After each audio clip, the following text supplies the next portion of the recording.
सभी सनातनियों को मेरा प्यार भरा राधे राधे।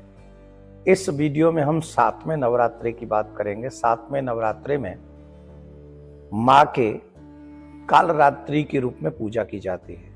नवरात्रि के 7वें दिन यानी सप्तमी को माता कालरात्रि की पूजा की जाती है। जैसा उनका नाम है वैसा ही उनका स्वरूप भी है। खुले हुए बाल, अमावस की सी रात से भी काली माँ कालरात्रि की छवि देखकर भूत प्रेत दूर भाग जाते हैं। अगर हम कोई माँ कालरात्रि माँ की उपासना करना चाहते तो इस मंत्र का जाप हमको करना चाहिए। एक वेणी जपा करना पुरा नग्रा खरा स्थिता लंबोष्टि कर्णिका करणी तेला व्यक्त शरीरणी। इस देवी के 3 नेत्र हैं। ये तीनों ही नेत्र ब्रह्मांड के समान गोल हैं। इनकी सांसों से अग्नि निकलती रहती है। ये गंधर्व मतलब गधे की सवारी करती हैं। ऊपर उठे हुए दाहिने हाथ से वो वर मुद्रा भक्तों को वर देती हैं। दाहिने की तरफ से वो दाहिने वाले हाथ से नीचे वाले हाथ से अभय मुद्रा में है, यानी भक्तों को हमेशा निडर निर्भय रहने के लिए कहती हैं, इशारा करती हैं, आशीर्वाद देती हैं। नाम से अव्यक्त होता है कि माँ दुर्गा का यह 7वीं शक्ति कालरात्रि के नाम से जानी जाती है, अर्थात जिनके शरीर का रंग घने अंधकार की तरह एकदम काला है। नाम से ही जाहिर है कि इनका स्वरूप भयानक है। सिर के बाल बिखरे हुए हैं, गले में विद्युत की तरह चमकने वाली बिजली की तरह चमकने वाली माला धारण करती हैं। यहाँ पर खुले हुए बालों का जिक्र है। जब भयानक स्वरूप होता है तब बाल खोल के माँ रण में उतरती हैं। तो नवरात्रों में देवी के मंदिरों में जो बाल खोल के जाती हैं माताएं, उनको थोड़ा सा सावधान होना चाहिए। मंदिरों में, किसी भी उत्सवों में, शादी में, नामकरण में या कथाओं में हमको बाल खोल के नहीं जाना चाहिए। इसे अपशगुन माना गया है। ठीक है, तो इस बात को यहां नोट कर लें कि माँ रण में अपने बाल खोलकर दुष्टों का दमन करती है, तो बाल खोलना अशुभ माना गया है। इसको थोड़ा सा ध्यान रखें। माँ की कथा क्या है, कालरात्रि माँ की कथा क्या है, उसको ध्यान से सुने। जब देवासुर संग्राम हो रहा था, देवता और असुरों का युद्ध हो रहा था, उस समय दैत्य शुंभ, निशुंभ और रक्तबीज, इनके भयानक युद्ध से देवता डर गए थे, भयभीत हो गए थे और वो शंकर भगवान के पास में दौड़े दौड़े गए थे। तब शंकर भगवान ने माँ भगवती से, माँ पार्वती से कहा था। तब माँ पार्वती ने दुर्गा का रूप धारण किया और शुंभ निशुंभ का वध कर दिया। परंतु जब रक्त बीज से युद्ध करने लगी तो जब जब उसके अंग को काटते थी तो जितने रक्त के बीज इस पृथ्वी पर गिरते थे उतने ही अनेक रक्त बीज उत्पन्न हो जाते थे। इसीलिए उसका नाम रक्त बीज था। एक बूंद गिरेगी तो एक रक्त बीज खड़ा होगा, वहीं से प्रकट हो जाएगा। वो बीज था, रक्त नहीं था एक तरीके से। तो इस दृश्य को देखकर माँ दुर्गा सोचने लगी कि अब इसका वध कैसे किया जाए। तो लाखों रक्त बीज जब उत्पन्न हो रहे थे तो दुर्गा जी ने अपने तेज से कालरात्रि को उत्पन्न किया।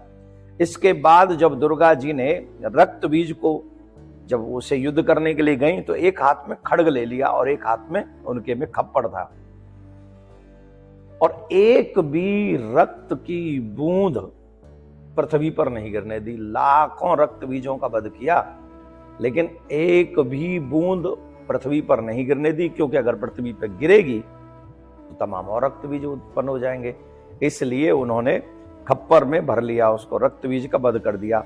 इनका स्वरूप भले ही भयंकर हो लेकिन सदैव भक्तों को शुभ फल देने वाली हैं, इसलिए ये शुभकरी कहलाई हैं। अर्थात इनसे भक्तों को किसी भी प्रकार का भय नहीं है। ये हमेशा उनकी उपासना करने वालों को ब्रह्मांड की सारी रिद्धियां सिद्धियां प्रदान करती हैं। मानो दरवाजे खोल देती हैं कि तुम मेरी उपासना करोगे तो तमाम रिद्धि सिद्धि तुमको हम प्रदान कर देंगे।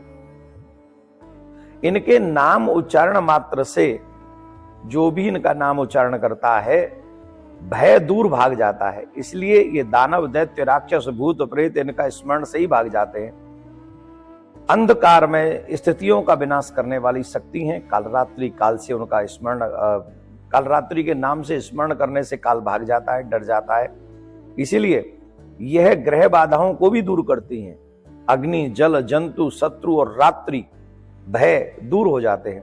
इनकी कृपा से भक्त तरह तरह के भयों से मुक्त हो जाते हैं। नवरात्रि के 7वें दिन मां कालरात्रि की पूजा करना, उनकी अर्चना करना बहुत शुभ होता है। मां कालरात्रि की पूजा करने से जिन जातकों की कुंडली में शनि दोष होता है उसमें बहुत बड़ा लाभ मिलता है। अब ध्यान से सुने कि माता जी के अगर हमें कोई बीज मंत्र चाहिए कालरात्रि को भजन मनाने का, तो कौन सा मंत्र हम जाप करें जिससे माँ कालरात्रि प्रसन्न हो? तो कालरात्रि माँ के जाप का जो बीज मंत्र है हम बता रहे हैं, आप ध्यान से सुने। ओम एम ह्रीम क्रीम कालरात्रि नमः। एक बार पुनः सुन लें। ओम एम ह्रीम क्लीम कालरात्रि नमः। इसकी कम से कम 11 माला हमको करनी चाहिए।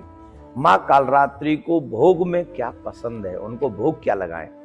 उनको भोग लगाने के लिए या गुड़ का भोग लगाएं या गुड़ से बनी हुई मिठाइयों का भोग उनको लगाना चाहिए। पुष्प की बात करेंगे तो वही पुष्प, गुड़ेल का और लाल पुष्प ही उनको अर्पण आप करें, वही ज्यादा शुभ रहेगा। एक विशेष बात हम आपको बता दें, जो लोग 7वें रूप में नवरात्रि के जो 7वें दिन माँ की पूजा होती है कालरात्रि की, जो कालरात्रि माँ का पूजन करते हैं, जाप करते हैं, माँ का बड़ा ही कृपा उनके ऊपर होती है।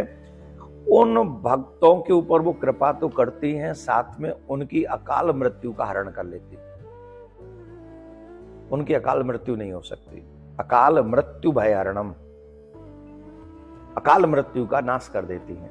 तो आप भी श्रद्धा पूर्वक कालरात्रि माँ की पूजा करें, अपने बच्चों से कराएं, मंत्र अगर हो सके तो उनका जाप कराएं। जिन घरों में बीमारियां ज्यादा होती हैं, भूत प्रेत की ज्यादा बाधा रहती हैं,